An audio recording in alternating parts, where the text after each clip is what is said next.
Yeah, either peace or happiness, let it enfold you. When I was a young man, I felt that these things were dumb. Unsophisticated, I had bad blood, a twisted mind, a precarious upbringing. I was hard as granite, I lit at the sun. I trusted no man, and especially no woman. I was living a hell in small rooms. I broke things, smashed things, walked through the glass.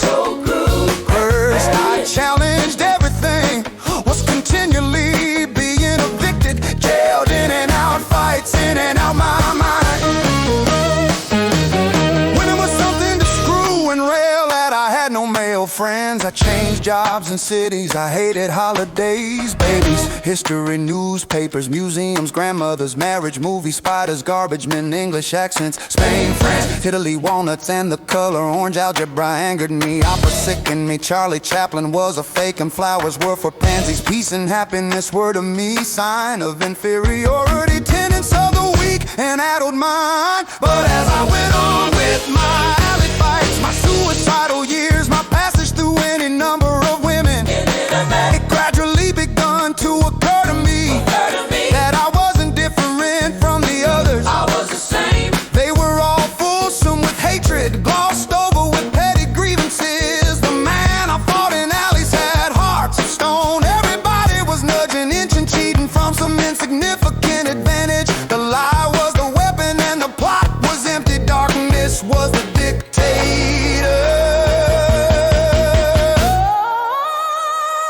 Cautiously I allow myself to feel good at times. I find moments of peace in cheaper rooms, just staring at the knobs of some dresser or listening to the rain in the dark. The less I needed, The better I felt. Maybe the other life had worn me down. I no longer found glamour in topping somebody in conversation or in mounting the body of some poor drunken female whose life had slipped away into sorrow.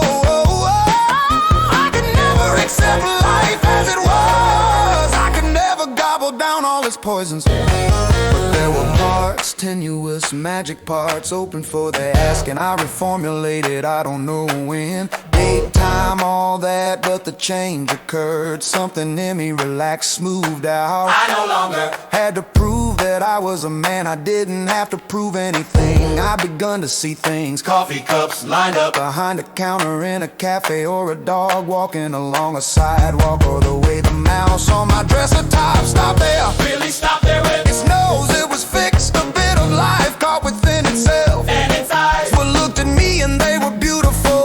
Then it was gone, I began to feel good. I began to feel good in worse situations, and there were plenty of those. Like, say, the boss behind his desk, he is gonna have to fire me. I've missed too many days. He's dressed in a suit, necktie, glasses. He says, I'm gonna have to let you go. It's alright. I tell him he must do what he must do. He has a wife, a house, children, expenses, most probably a girlfriend. I'm sorry for him. He's caught. I walked out into the blazing sushin. The whole day is mine, temporarily anyhow. The whole world is at the throat of the world. Everybody feels angry, shortchanged, cheated. Everybody is despondent, disillusioned. I welcome shots of peace, tattered shards of happiness. I embrace that stuff like the hottest number, like high heels, breasts singing the works. Don't get me wrong, there is such a thing as cockeyed optimism that overlook all basic problems just for the sake itself. This is a shield, a sickness. The knife got near my throat again. I almost turned on the gas again, but when the good moments arrived again, I didn't fight them off like an alley adversary. I let them take me, I luxuriated them, I bade them welcome home. I even looked into the mirror once, having thought myself to be ugly. I now liked what I saw, almost